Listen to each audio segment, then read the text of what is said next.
선제골을 기록했던 존슨의 인터뷰가 존재감을 잃어가는 메디슨의 사망 선고를 내렸다. 손흥민 덕분에 상승세를 유지하던 토트넘이 결국 한풀 꺾인 모습을 보였습니다. 토트넘은 3일 웨스트햄과의 리그 31라운드 원정 경기를 가졌는데 허벅지 뒤 근육 부상으로 자리를 비웠던 반더 베이크 있지만 일주일에 2경기를 치러야 했던 토트넘은 체력적 부담감이 심할 수밖에 없었습니다. 그 때문에 전문가들은 경기 전부터 토트넘이 손흥민을 중심으로 기회가 왔을 때 확실한 마무리로 일찌감치 승부를 봐야 할도 입을 모았는데요. 실제로 토트넘은 경기 시작 5분 만에 선제골을 기록하며 유리한 고지를 밟을 수 있었습니다. 측면에서 날아온 베르너의 크로스를 존슨이 깔끔하게 마무리했던 건데요. 다만 전문가들은 골을 만들어낸 존슨과 베르너보다 손흥민의 움직임을 주목했는데 직전 경기와 마찬가지로 이번에도 토트넘의 공격은 손흥민과 존슨 그리고 베르너의 삼각 편대가 핵심이다. 직전 루턴타운전에서도 베르너의 측면 크로스와 존슨의 연계 그리고 손흥민의 마무리가 돋보였는데 이번에도 베르너와 손흥민 존슨의 연계가 선제골을 만들어냈다. 특히 수비진의 시선을 잡아끈 손흥민의 움직임이 존슨을 향한 견제를 그만큼 느슨하게 만들었는데 웨스트햄의 데이비드 모예스 감독으로서는 대비할 수 없는 사고가 발생한 셈이다. 루턴타운의 볼 에드워즈 감독처럼 손흥민을 혼자 놔두면 어차피 실점을 피할 수 없기 때문이다. 최근 토트넘의 득점 패턴을 보면 계속해서 원톱 손흥민의 움직임이 기회를 만들어내고 있는데 측면에서 크로스가 올라오는 순간 손흥민은 한 계단 낮은 위치를 잡고 수비수들을 끌어들인 만약 수비수들이 따라오지 않으면 손흥민에게 슈팅 기회를 내줘야 하고 수비수들이 달라붙으면 반대편 윙어들이 기회가 열리는 시기다. 문제는 손흥민이 경기 내내 수비수 뒷공간을 파고들어 수비수들의 진을 빼놓기 때문에 90분 동안 쫓아다니는 게 절대 쉽지 않다는 점이라며 단순해 보이는 토트넘의 공격 패턴이 손흥민으로 인해 파괴적인 전술로 탈바꿈 한다고 극찬했습니다. 하지만 토트넘의 좋았던 분위기는 길지 않았습니다. 전반 19분 코너킥 상황에서 안가품이 더 받아 넣으며 균형을 맞췄기 때문인데요. 토트넘의 맞춤 전술 수비도 지적을 받았지만 더 큰 문제로 손꼽히는 건 따로 있었습니다. 전문가들은 이어서 손흥민의 마무리 능력을 돕기는커녕 경기를 방해하는 선수들을 지목하며 맹비난을 이어가는데 토트넘의 수비 집중력도 분명 아쉬운 점이었지만 토트넘 공격진의 지속적인 문제가 훨씬 심각하다. 메디슨과 쿨루셉스키 최근 경기에서 지속적으로 손흥민과 섞이지 못한다는 비판을 받아왔는데 이번 경기 역시 변함없이 손흥민을 방해하며 위원 싸움이 치열한 토트넘의 발목을 잡았다가 메디슨은 문전 앞에서 시종일관 손흥민과 동선이 겹치는 모습을 보였는데 손흥민을 손으로 밀어내는 메디슨의 모습은 결국 다른 동료 선수의 화를 불러왔다가 선제골을 성공시켰던 존슨이 메디슨을 향해 불만을 표출하는 모습이 카메라에 잡히기도 했으며 이를 지켜보던 포스테코글루 감독은 곧바로 메디슨을 벤치로 불러들이는 선택을 했다가 또한 쿨루셉스키 역시 토트넘의 역습 기회를 번번이 무산시키려 토트넘의 사기를 꺾었고 직전 경기에서 손흥민을 향한 어이없는 패스로 팬들로부터 많은 비판을 받았던 그는 이번에도 손흥민을 향해 황당한 패스 정확도를 자랑하며 팬들을 분노하게 했다며 메디슨과 쿨루셉스키, 토트넘 공격진의 맥을 끊었다고 비판했습니다. 이에 팬들은 이 정도면 쿨루셉스키 승부 조작에 연루됐다고 봐도 될 것 같다. 80분에 교체된 선수가 손흥민보다 패스 정확도가 낮은 게 말이 되냐. 크로스와 역습 상황 등 쿨루셉스키 공을 잡을 때마다 웨스트햄 팬들이 박수를 쳐주더라. 메디슨은 부주장직 박탈해야 한다. 메로 외의 부주장이 더 필요하다면 메디슨 대신 차라리 골키퍼 비나릭에 맡기는 게 훨씬 믿음직스러울 것이다 등의 반응을 보였습니다. 결국 토트넘은 최근 좋았던 흐름을 이어가지 못하며 웨스트햄과 1대1 무승부를 기록하며 위원 싸움에 제동이 걸릴 수밖에 없었는데요. 토트넘이 에스턴 빌라 양팀 모두 리버풀과 아스널 등 강팀과 경기를 앞두고 있고 특히 빌라는 유로파 콘퍼런스 리그를 병행해 위원 싸움에서 체력적으로 토트넘이 유리하다는 분석이 많았습니다.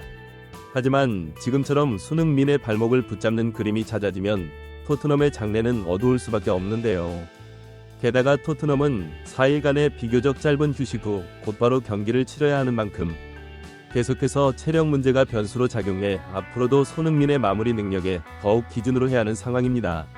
하지만 토트넘 팬들의 걱정은 커질 수밖에 없었는데 주축 공격수들이 전부 교체로 체력을 관리했지만 이번에도 손흥민은 풀타임을 소화하며 마지막까지 골 사냥의 체력을 불태워 좀처럼 지치지 않는 손흥민이 언제 방전될지 몰라 노심투사할 수밖에 없었던 것이죠.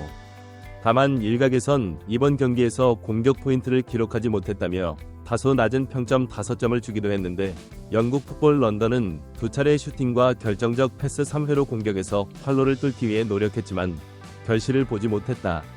지난달의 경기에서 3골 2도움으로 맹활약했던 손흥민의 기세가 한풀 꺾였다. 다른 선수들보다 많은 3차례 결정적 패스를 기록했지만 골을 만들어낼 수는 없었다며 토트넘의 해결사가 제 역할을 못하면 승리하기 어렵다는 냉정한 평가를 내렸습니다. 사실 실상 손흥민 의존도가 높다며 나머지 선수들을 비판한 것과 마찬가지인데요. 실제로 대부분의 매체는 오히려 손흥민을 향한 긍정적 평가를 했습니다. 영국, 손흥민을 2주의 팀 왼쪽 공격수로 선정하면서 그가 없었으면 토트넘은 진작 침몰했을 것이다.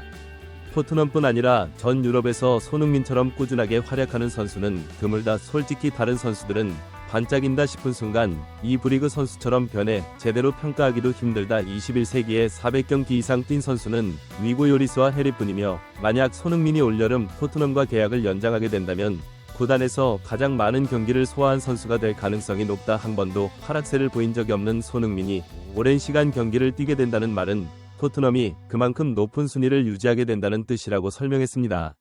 또한 토트넘에서 손흥민을 향한 의존도가 높다는 사실은 함께 뛰는 선수들이 가장 잘 알았는데요. 특히 이번 경기에서 골을 기록했던 존스는 거듭 불협화음을 만들어내는 동료들을 향해 쓴소리를 남겨 화제를 모으기도 했습니다.